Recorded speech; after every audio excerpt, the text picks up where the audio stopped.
friends, good morning. Welcome back to our channel. இன்னைக்கு இந்த வீடியோல என்ன பார்க்க போறோம்னா chicken biryani எப்படி செய்யறதுன்றத பார்க்க போறோம். வாங்க வீடியோக்குள்ள போகலாம். சரி வாங்க இப்போ பிரியாணிக்கு என்னெல்லாம் தேவைன்றதை பார்த்துடலாம். நான் இங்கே ஒரு 5 தக்காளி எடுத்திருக்கேன், 3 வெங்காயம், நல்ல பெரிய பெல்லாரி எடுத்திருக்கேன், கொஞ்சம் புதினா, ஒரு அரை கப்பு தயிர், ஒரு 5 பச்சை மிளகாய் எடுத்திருக்கேன். கரம் மசாலா பார்த்தீங்கன்னா ஒரு 1.5 ஸ்பூன் எடுத்திருக்கேன். சில்லி தனி மிளகாத்தூள் வந்து ஒரு 2 ஸ்பூன் எடுத்திருக்கேன். மிளகுத்தூள் வந்து ஒரு 1 ஸ்பூன் எடுத்திருக்கேன்.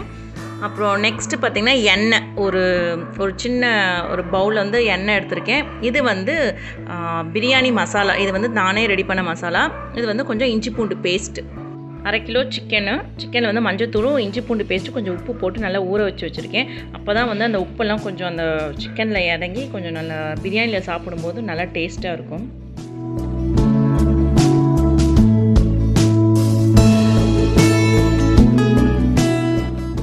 ஸோ பிரியாணிக்கு மெயினாக பார்த்தீங்கன்னா வெங்காயம் தக்காளி தான். அந்த வெங்காயம் தக்காளி நம்ம கட் பண்ணி வச்சுட்டாலே பாதி பிரியாணி செஞ்ச மாதிரி ஒரு ஃபீல் இருக்கும். ஸோ இப்போ நான் வந்து ப்ரீத்தி ஜோடியாக் யூஸ் பண்ணி தான் வெங்காயம் தக்காளியை வந்து கட் பண்ண போகிறேன். ஸோ ப்ரீத்தி ஜோடியாக் பார்த்தீங்கன்னா நல்லா வந்து நமக்கு ஒரே நிமிஷத்தில் எவ்வளோ வெங்காயம் எவ்வளோ தக்காளி இருந்தாலும் நல்லா ஸ்லைஸாக கட் பண்ணி கொடுத்துரும். ஸோ நான் இப்போ தான் பண்ணிகிட்ருக்கேன்.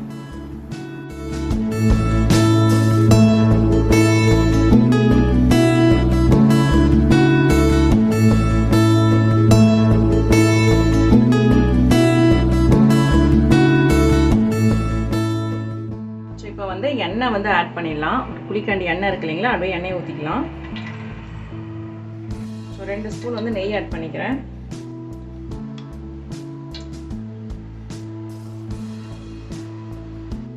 எண்ணெய் வந்து கொஞ்சம் காயணும், காயிற வரைக்கும் 2 நிமிஷம் வெயிட் பண்ணிட்டு இருக்கலாம். ஸோ எண்ணெய் காஞ்சிருச்சு. இப்போ நான் வந்து ஒரு 2 பட்டை ஆட் பண்ணிக்கிறேன். கிராம்பு ஒரு 6, ஏலக்காய் ஒரு 2, அப்படியே போட்டுடலாம் ஏலக்காவை. வெடிக்கும். இந்த ஸ்டேஜில் வந்து நம்ம வந்து பச்சை மிளகாய் ஆட் பண்ணிடலாம்.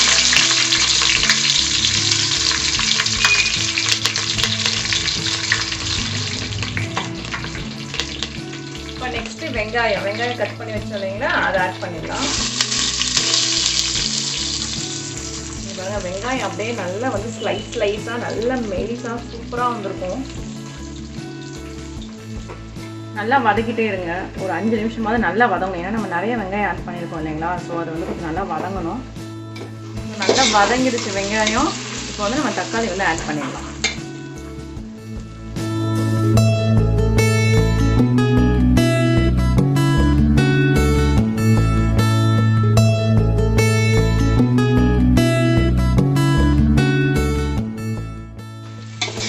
ஆட் பண்ணிவிட்டு ஒரு கிண்டிடலாம்.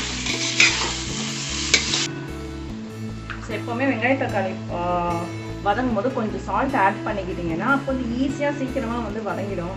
அதுக்காக தான். ஸோ ஒரு 5 நிமிஷம் ஆகும், இது நல்லா வதங்கட்டும். ஓகே, இங்கே பாருங்கள், நல்லா வந்து வெங்காயம் தக்காளி நல்லா சுருள நல்லா வந்துருச்சு. ஓகே, இப்போ வந்து நம்ம வந்து சிக்கன் வந்து ஆட் பண்ணிடலாம். ஸோ நான் சிக்கனுக்கு பார்த்தீங்கன்னா மிளகாத்தூள், உப்பு, கொஞ்சமாக இஞ்சி பூண்டு போட்டு நல்லா பிசைஞ்சு வச்சுருக்கேன். அப்போ தான் கொஞ்சம் ஊறுன்றதுக்காக. ஸோ இப்போ இந்த சிக்கன் வந்து நம்ம ஆட் பண்ணிடலாம்.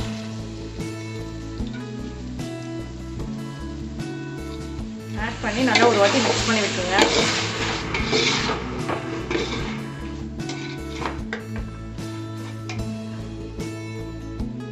இப்போ வந்து நம்ம இந்த பொடி வகைகள் எல்லாம் சேர்த்துற வேண்டியது தான்.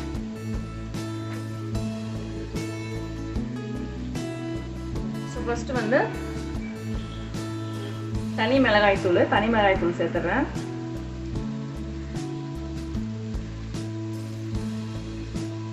அடுத்தது மிளகாய் தூள். நெக்ஸ்ட் கரம் மசாலா. அவ்வளோதான், இதை அப்படியே சேர்த்துடலாம்.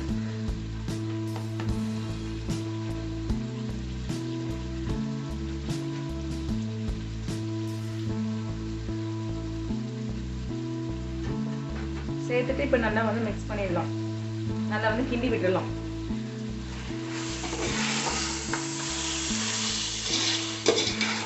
நம்ம ஏற்கனவே பச்சை மிளகாய் வேறு ஆட் பண்ணியிருக்கோம். அதனால் நான் 2 ஸ்பூன் தான் வந்து தனி மிளகாய் தூள் ஆட் பண்ணியிருக்கேன். உங்களுக்கு வேணும்னா உங்களுக்கு ஃபேமிலிக்கு கால் சேர்த்தாங்களாமா நீங்கள் சேர்த்துக்கலாம். நாங்கள் வந்து காரம் கொஞ்சம் கம்மியாக தான் சாப்பிடுவோம், ஏன்னா பசங்களாம் சாப்பிடணும். அதனால் வந்து நான் 2 ஸ்பூன் தான் ஆட் பண்ணியிருக்கேன். இஞ்சி பூண்டு பேஸ்ட் இருக்குங்களா, இஞ்சி பூண்டு பேஸ்ட் ஆட் பண்ணிடுவோம்.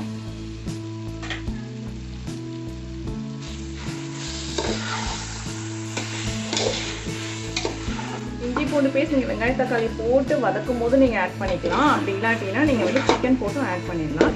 ஏன்னா நான் சிக்கன்லேயே நான் வந்து ஆல்ரெடி வந்து இஞ்சி பூண்டு பேஸ்ட் வந்து போட்டு ஊற வச்சுட்டேன், ஒரு அரை மணி நேரமாக ஊற வச்சுட்டேன். அதனால் நான் இப்போ ஆட் பண்ணிக்கிறேன். ஒரு 2 நிமிஷம் வந்து நல்லா வதங்கட்டும் இஞ்சி பூண்டு பேஸ்ட்டு. இந்த ஸ்மெல்லு வந்து உங்களுக்கு வரும், அந்த ஸ்மெல் வந்தாலே வதங்கிடுச்சு, நல்லா வதங்கிட்டு இருக்குது அப்படின்னு அர்த்தம்.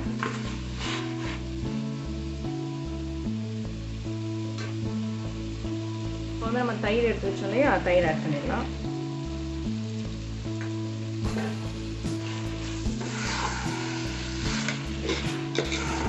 இப்போ நெக்ஸ்ட்டு தான் வந்து நம்ம ஒரு மெயின் இன்க்ரீடியன்ஸ் வந்து ஆட் பண்ண போகிறோம். அது வந்து என்னென்னா பிரியாணி மசாலா. இது வந்து நானே வந்து ரெடி பண்ண மசாலா. ஸோ அந்த மசாலா வந்து ஒரு 3 ஸ்பூன் எடுத்திருக்கேன்.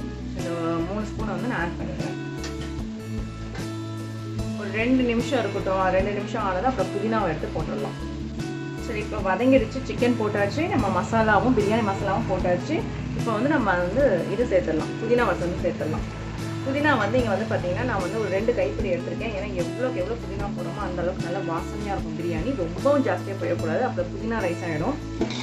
ஸோ உங்கள் கையால் ஒரு 2 கை அளவு போட்டுக்கலாம் நீங்கள். ஸோ இப்போ இந்த ஸ்டேஜில் வந்து நம்ம வந்து இப்போ தண்ணியை வந்து சேர்த்துடலாம்.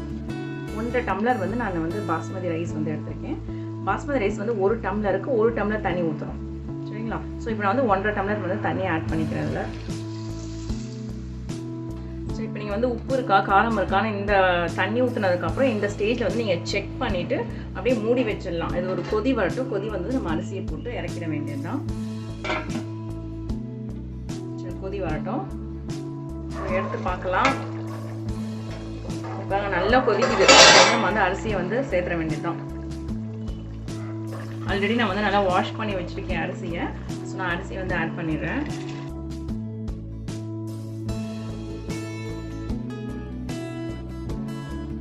நல்லா பார்த்து கிண்டுங்க. அப்படியே போட்டு இப்படி குத்தி குத்தி கிண்ட வேண்டாம். ஏன்னா வந்து பாஸ்மதி ரைஸ் நம்ம ஒரு 10 நிமிஷம் ஊற வர வச்சுக்கோம், அப்படியே உடஞ்சிரும் அரிசியெல்லாம். அவ்வளோதான், ஜஸ்ட் இந்த மாதிரி ஒரே ஒரு வாட்டி ஒரு லைட்டாக கிண்டி அப்படியே வந்து சிம்மில் வச்சு க்ளோஸ் பண்ணி வச்சுருங்க. நாங்கள் இப்போ ஓப்பன் பண்ணி பார்த்துடலாம். வந்து லைட்டாக ஒரு வாட்டி ஒரே ஒரு கிண்டி அப்படியே அடியிலேருந்து அப்படியே மேலே வரைக்கும். ஏன்னா மேலே இருக்கிற சாதம் அடியில் போகணும், அதுக்காக. ஸோ இன்னும் கொஞ்சம் தண்ணி இருக்குது, இன்னும் கொஞ்சம் நேரம் இருக்கணும். அவ்வளோதான், இன்னும் கொஞ்சம் நேரம் வச்சுடுவோம். இன்னொரு 5 நிமிஷம் வந்து மூடி வச்சிடலாம். சிம்மிலே வச்சு மூடி வச்சிடலாம்.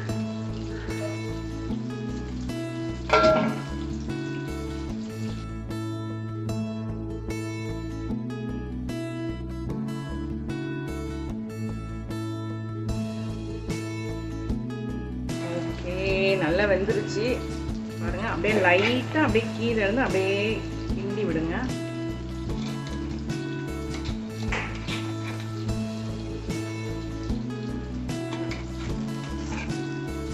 ஓகே, அவ்வளோதான், பிரியாணி ரெடி. பாருங்க அப்படியே எவ்வளோ அப்படியே வந்து பொலன்னு வந்திருக்கு.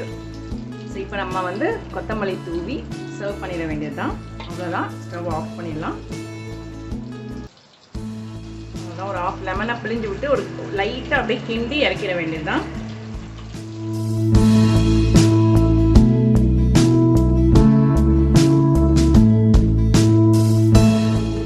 வாங்க இப்போ நம்ம வந்து சர்வ் பண்ணிடலாம். நல்ல மணக்க பிரியாணி சூப்பராக இருக்குது. நம்ம கடையில் போய் வாங்கி சாப்பிடணுன்ற அவசியமே இல்லை. நம்மளே அழகாக வீட்டில் செஞ்சு சூப்பராக சுவையாக சாப்பிடலாம். அன்றைக்கி வந்து chicken 65ம் செஞ்சுருந்தேன். Chicken 65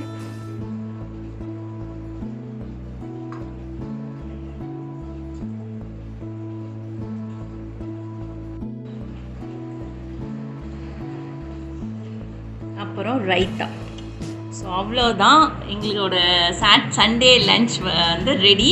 so chicken biryani, chicken 65, அப்புறம் பார்த்திங்கன்னா ரைத்தா. இந்த வீடியோ உங்களுக்கு பிடிச்சிருக்குன்னு நினைக்கிறேன். பிடிச்சிருந்தா லைக் பண்ணுங்கள், ஷேர் பண்ணுங்கள், சப்ஸ்கிரைப் பண்ணுங்கள். அப்படியே பக்கத்தில் இருக்க பெல் ஐக்கானே கிளிக் பண்ணிக்கோங்க. அப்போ தான் நான் போடுற வீடியோஸ் எல்லாம் உங்களுக்கு நோட்டிஃபிகேஷனாக வரும். Bye friends.